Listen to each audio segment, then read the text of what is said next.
আজকে দুপুরে রান্নাবান্নার আয়োজনটা খুবই সামান্য করেছিলাম। যেহেতু ভেবেছিলাম বিকেলে তোমাদের দাদাভাইয়ের সাথে একটু বাইরে বেরাবো। দুপুরে খাওয়া-দাওয়ার পরে একটু রেস্ট নিয়ে তারপরে একদম বিকেলবেলা আবার চলে এসেছি চা বানাতে। তো চাটা তো বানিয়েও নিয়েছি। একদিকে ছেলের স্যার এসছে আর আরেকদিকে তোমাদের দাদাভাইকে চাটা দিয়ে দেবো। তো বিকেলে দেখলাম গাছগুলো একটু শুকনো, শুকনো হয়ে আছে। তাই ভাবলাম যে বেরোনোর আগে গাছগুলোতে একটু জল দিয়ে তাজা করে দিই। আর তারপরেই দেখো সন্ধ্যে দিচ্ছি। সব ঘরে ঘুরে, ঘুরে ধূপকাঠি দেখিয়ে ঠাকুরের দর্শনটাও তোমাদের একবার করিয়ে দিলাম। আর তারপরেই রেডি হয়ে তোমাদের দাদাভাইয়ের সাথে একটু বেরোবো সোদপুরে। আজকে একটা ম্যাট্রেস প্রোটেক্টর কিনবো বলেই বেরিয়েছি। প্রথমে তো একটা মানে এই বেডিং এর দোকানে চলে এসেছিলাম। যদিও ওখানে পছন্দ হয়নি। তারপরে স্কিপার থেকে একটা ম্যাট্রেস প্রোটেক্টর কিনে নিয়েছি। এটা কেনার পরেই আবার বাড়িতে ফিরে গিয়েছিলাম। তোমাদের দাদাভাইও কয়েকটা কাজ সারলো। আমিও সেরকম কয়েকটা কাজ করে নিলাম।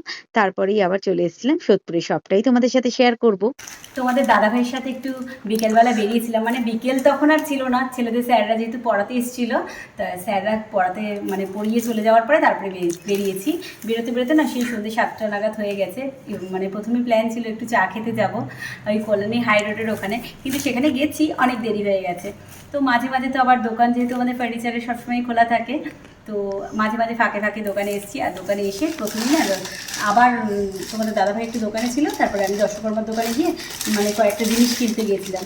তারপরে দেখাচ্ছি, দেখো ঠাকুরের মানে মালা, গলায় মালা দেওয়ার জন্য নতুন নতুন কিনেছি। আছে মালা দেওয়া, কিন্তু নতুনের জন্য এগুলো আবার কেনা হয়েছে।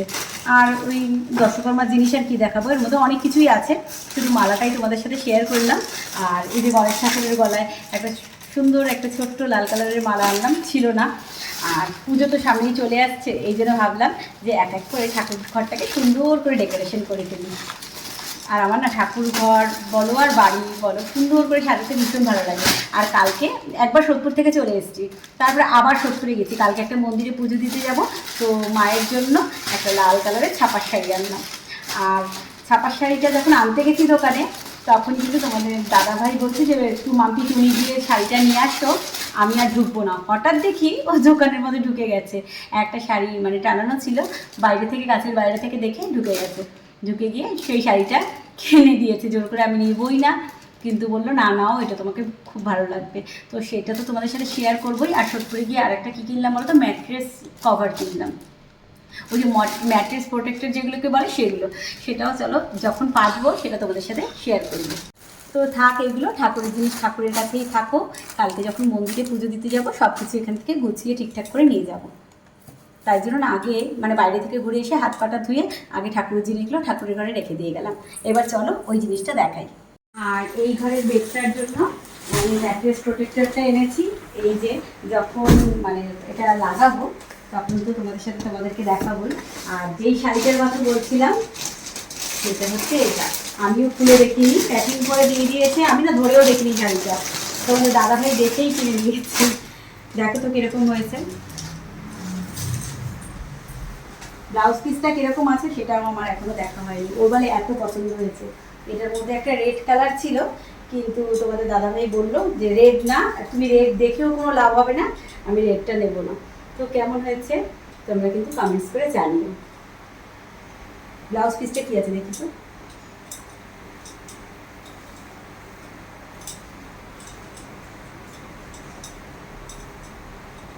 ও ব্লাউজে শুধু হাতায় কাজ আছে। কবে থেকেই ভাবছিলাম যে উডেন স্পাইস বক্সটা একটু সুন্দর করে গোছাবো, সেটা আর হয়ে উঠছে না। আর অনেক জিনিস না তার মধ্যে ছিলও না। আর প্রথম থেকেই ভেবে রেখেছিলাম আর একটা তো স্পাইস বক্স আছে স্টিলের যেটা।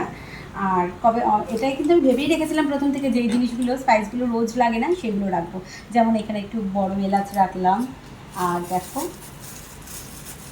জায়ফল, এগুলো তো সবসময় আমরা ইউজ করি না, জায়ফল রাখলাম এটার মধ্যে।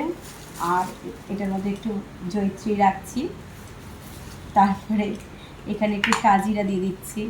মানে এরকম ধরনের জিনিসগুলোই আমি এটার মধ্যে রাখবো, যেন রোজ ইউজেরটা না লাগে রাখতে। আর এখানে একটু গোটা গোলমরিচ রাখছি।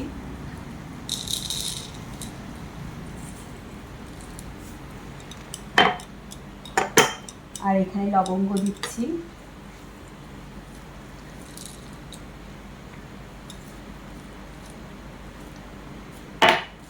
আর একটার মধ্যে জাফরান রাখছি। আর এখনও রইলো দুটো বক্স ফাঁকা রইলো। তো দেখি দুটো বক্সের মধ্যে তো এলাচ দারচিনি রাখাই যায়, তবে আমি এলাচ দারচিনিটা তো সব রান্নার মধ্যেই বেশিরভাগ ইউজ হয়, সেটা আমি রাখবো না। অন্য দেখি আর দুটো, মানে যেটা সবসময় লাগে না সেই দুটো জিনিসই এখানে রাখবো।